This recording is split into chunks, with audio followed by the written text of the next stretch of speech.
구독만 하면 돈 되는 정보. 안녕하십니까? 돈 되는 정 박사입니다. 현재 기초생활수급자는 도움받아야 할 사람들은 혜택을 전혀 받지 못하고 아직도 극심한 가난 속에서 살아가고 있는 게 현실입니다. 어느 한 가장도 집이 돼주었던 소중한 차량이 한순간에 재앙이 돼버렸습니다. 바로 차 배기량이 2000cc가 넘어 생계급여 자격 조건에 맞지 않아 신청조차 못하게 된 것입니다. 정말 도움받아야 할 사람들은 못 받고 힘들게 하루하루 살아가고 있습니다.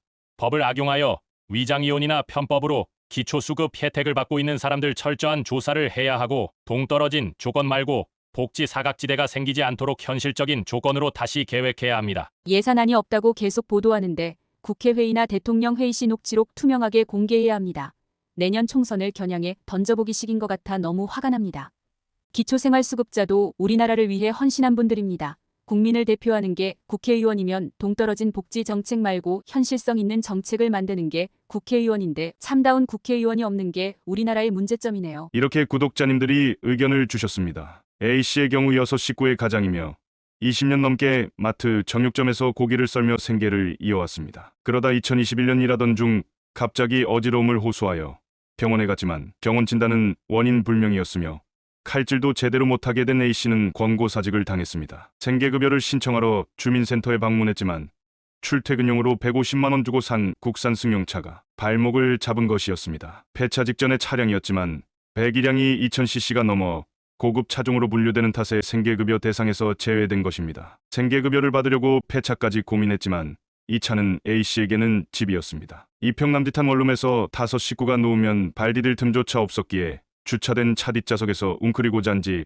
벌써 2년이 넘었기 때문입니다. A씨에게 집이 돼주었던 150만 원 중고차는 하루아침에 원망의 대상이 돼버린 것입니다. 이처럼 현실과 동떨어진 기초생활수급자 자격 조건 탓에 지원을 받지 못하고 하루하루 고통 속에서 살고 계신 분들이 너무나 많습니다. 그러나 이번에 3차 기초생활보장 종합계획을 발표하면서 많은 부분이 완화되었습니다. 오늘 알려드릴 대박 혜택 4가지는 급여 보장 수준 강화, 빈곤 사각지대 해소, 재가 의료급여 사업 확대, 빈곤 완화 적극 지원 확대이며 위 사례처럼 사회보장 차량 기준가액으로 인해 혜택을 전혀 받지 못한 분들도 내년부터 기준이 완화되어 이제부터 혜택을 받게 되었으니 오늘 영상 꼭 끝까지 시청하시고 구독과 좋아요, 알림 설정 부탁드립니다. 대박 혜택 첫 번째는 빈곤 사각지대 적극 해소입니다. 의료급여는 내년도 중증장애인 부양의무자 기준을 우선 완화하고 이후 의료 필요도를 고려해 부양의무자 기준을 단계적으로 완화한다고 합니다. 또한 부양의무자 재산기준 조정, 부양비 부과제도 개선 등 의료급여 사각지대를 대폭 완화한다고 합니다. 생계급여의 경우 2021년 부양의무자 기준 개편에도 여전히 남아있는 예외 규정 기준을 완화해 생계급여 사각지대를 완화한다고 합니다. 사실 현재로서는 본인 명의 자동차를 소유하고 계신다면 기초수급자는 될 수 없었습니다. 자동차 재산은 소득 환산율이 100%여서 자동차 가액이 100만 원이면 매월 소득을 100만 원으로 보기 때문입니다. 재산 기준 완화를 위해 현재 재산가액 100%를 소득으로 산정하는 자동차 재산에 대해 저출산 상황 및 대중교통 이용이 어려운 지역적 특성을 고려해 다인, 다자녀 등 수급가구에는 1672만 승용 자동차에만 적용하던 기반 재산 환산율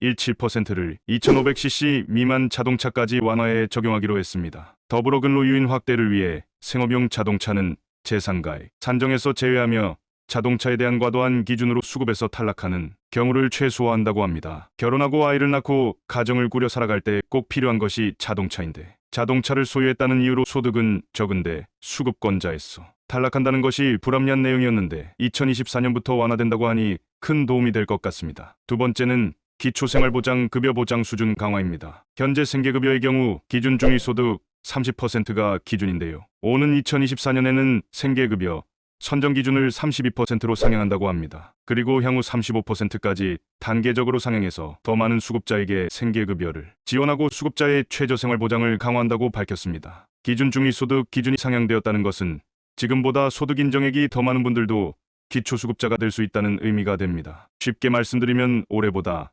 내년인 내년보다 내후년에는 더 많은 사람이 기초수급자 대상이 된다는 것입니다. 조금 더 자세하게 말씀드리면 2024년 기준 중위소득 100% 금액은 1인 가구 222만 원 2인 가구 368만 원 3인 가구 471만 원 4인 가구 572만 원입니다. 내년부터 위 금액의 32%가 생계급여 기준이 된다는 것입니다. 그래서 1인 가구의 경우 소득 인정액이 71만 원인 분들도 생계급여 수급자가 될 수 있고 생계급여로 최대 71만 원까지 받을 수 있다는 것입니다. 세 번째는 재가 의료급여 사업 확대입니다. 입원 필요도가 낮은 수급자가 집에서도 필요한 서비스를 받을 수 있도록 지원하는 재가 의료급여 사업을 전국 228개 시군구로 확대하고 대상자 지원 단계를 세분화한다고 합니다. 또한 주거급여의 경우 수급자의 주거 안정을 위해 지급하는 주거급여 선정 기준도 중위소득 47%인 것을 내년 48%로 상향하고 2026년에 50%까지 단계적으로 상향시킬 계획이라고 합니다. 임차 가구에게 지급하는 기준 임대료를 전국 시장 임차료 수준 등을 고려해 현실화하고 자가 가구에게 지급하는 수선 유지 급여의 한도를 상향하는 방안도 검토한다고 하는데요. 그래서 수급자의 최저 주거 보장 수준을 끌어올린다고 합니다. 네 번째는 탈수급 및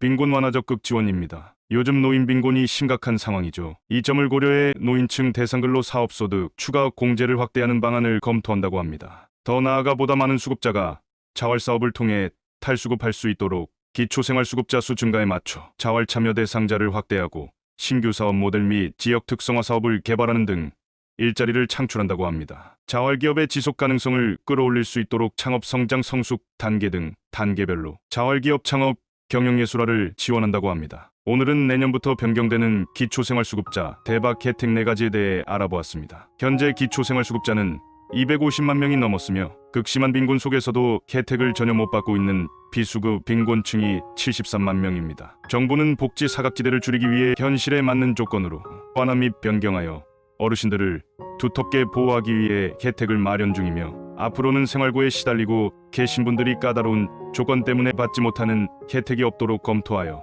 3년 동안 계속해서 단계적 완화를 시행한다고 하니 기대해도 좋을 듯합니다. 오늘 영상이 조금이라도 도움이 되셨다면 구독만 하면 돈 되는 정보, 앞으로도 돈 되는 정 박사가 받지 못하는 혜택이 없도록 돈 되는 소식을 전달해드리도록 하겠습니다. 더 좋은 정보로 찾아뵙겠습니다.